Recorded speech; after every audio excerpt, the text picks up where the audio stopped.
Deri në çështjet e besimit, kemi plot njerëz të cilët, plot të rinj gjithashtu, të cilët nuk besojnë ashtu siç duhet sepse nuk i kanë kuptuar mirë gjërat.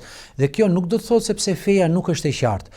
Është ky vet personi i paqartë fillimisht në vetveten e tij, mënyrën se si i qaset gjërave, qëllimin që ka, çfarë qëllimi ka, pse do të mësoj, masi të besoj, çfarë qëllimi ka pas kësaj dhe kështu me radhë, të gjitha këto luajnë rol në kuptimin e fesë.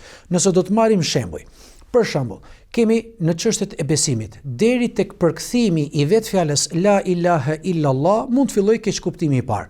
Pra fillon nga përkthimi, ai e kupton gabim. Ndoshta e ka lexuar përkthimin gabim, Po. Ndoshta e ka dëgjuar gabim dhe mendon se është mirë sepse nuk i shfutur studimit.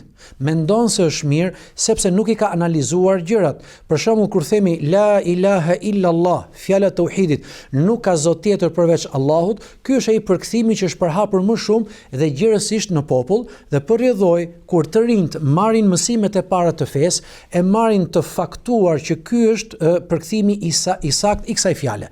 Ndërkohë që la ilaha illallah është fjala e tauhidit, pohon ekzistencën e një Zoti të vetëm dhe mohon ekzistencën e zotave të tjerë.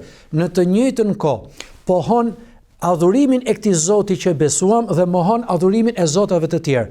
Nuk ka vlerë, nuk ka kuptim, nuk mund të ketë domethënie të qartë, të saktë fjala la ilaha illallah nëse pohon ekzistencën e Zotit dhe nuk pohon adhurimin e tij. Andaj edhe përkthimi i saktë është nuk ka të adhuruar tjetër me të drejtë përveç Allahut xhelle xhelalu. Po cili është dallimi mes tyre dyave?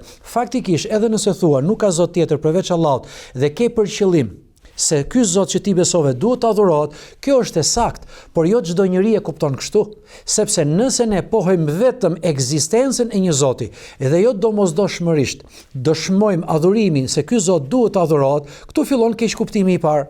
Keq kuptimi i parë, pa e kuptuar, ne mund të bëhemi deist.